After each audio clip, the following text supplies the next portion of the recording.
Well, let's talk now to councillor Sean Halsall. He is a councillor in the Q ward in Sefton nearby. Sean, thank you for talking to me today. It must have been an unimaginable 24 hours for everybody there. Can you just talk me through really what has happened in the last 24 hours and beyond, actually, a little bit longer than that, to you, your constituents, the people in the area?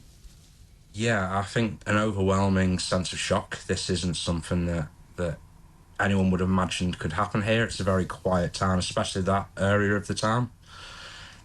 Very working class sort of, a lot of young families there. I mean, it's where I grew up myself until I was about 16. Yeah, I think shock, devastation, horror at what's going on.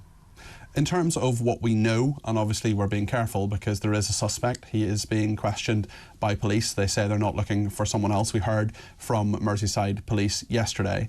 I mean, just tell us a little bit about what was actually going on before this happened. We know that it sounds like the most innocent, lovely summer activity that so many little girls will be doing right up and down the country, Sean. I mean, I know about as much as most other people, to be honest. It's been very, very sort of quiet on any fundamental information, which is understandable while there's a police investigation going on. But yeah, seemed like a normal day. I live right next door to the hospital now, so started hearing the sirens just after midday, helicopters overhead and stuff like that. But yeah, like you said, this is the sort of activity that hundreds of thousands of kids will be partaking across the country now, going to the summer holidays. And tell me how you realised and how you were told about what was happening, because it's as you say, it's a quiet area. It's not in the course of usual daily activity that there are helicopters and sirens and all sorts of, clearly a major incident. Just talk me through how you learned of what was going on. I think social media, there was sort of different sort of things popping up on social media. Some of it, in hindsight now, quite accurate. Some not. Obviously, as these things happen now, the age we're in with social media, things take a sort of very quick sort of development on what's happening. And we need to be careful, Sean, don't we? Just in terms of when these things do happen, what we put on social media and what we retweet and talk about. But as you said, a lot of that information was accurate, and you were getting bits of information as this horrific picture emerged.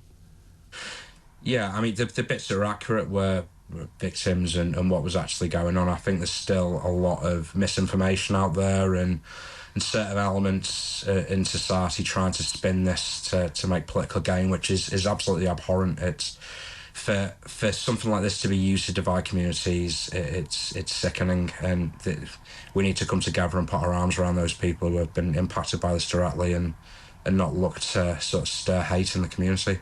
As someone who is an independent councillor, no doubt that's exactly what you want to do. How have you been doing that? What sort of support have you been offering, not just these families, but your constituents as well, who I'm sure just continue to be in total shock? Reaching out to other councillors first, from all parties across Southport. I think I'm well placed to do that with now being independent, not sitting within any of them. It's a little bit different, but freer to do things. But reaching out to different support groups and stuff, making sure people have got the access to what they're going to need moving forward.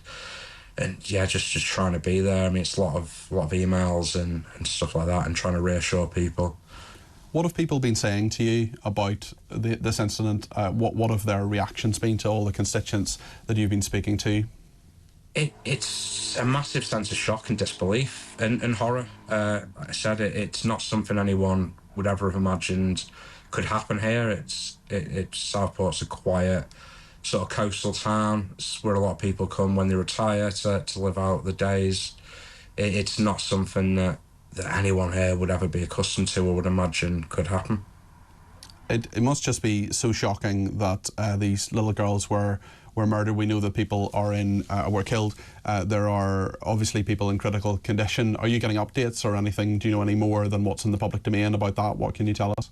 No, just what's in the public domain, to be honest. I saw the news that a third little girl had died earlier, and yes, my heart goes out to the families of all those involved. It's heartbreaking, and it's something that no one should have to go through. We've had those names confirmed, as you say, 3 girls who were tragically killed in the Southport stabbing attack. 6-year-old Bebe King, 7-year-old Elsie Dot Stancombe and 9-year-old Alice Dasilva Aguiar.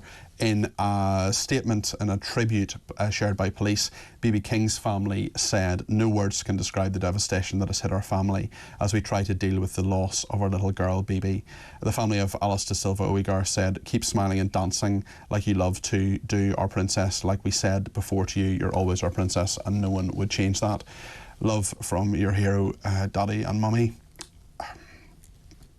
9-year-old Alice died in the early hours of this morning after sustaining injuries in the attack yesterday. The Portuguese government has also confirmed she was a Portuguese national and that her parents were originally from Madeira. She was set to turn 10 in October.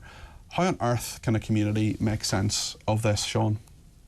I don't think you can make sense of this, Peter. I don't think this is something that any community is ever ready to face. And yeah, it's a horror story, isn't it? It's absolutely brutal and sort of the worst of humanity. It's not something that you ever expect going to happen. But again, like I said earlier, we need to come around now and make sure the community wraps their arms around those people directly affected and make sure there's no more divisions in the community. Make sure we're here to look after each other and remember what community should be about. Absolutely. Sean, thank you. That's Councillor Sean Halsall, who is a councillor in the Q ward in Sefton, nearby to what has happened. And there are, of course, 5 children and 2 adults still in critical condition. We need to remember them and remember their families at the moment as well.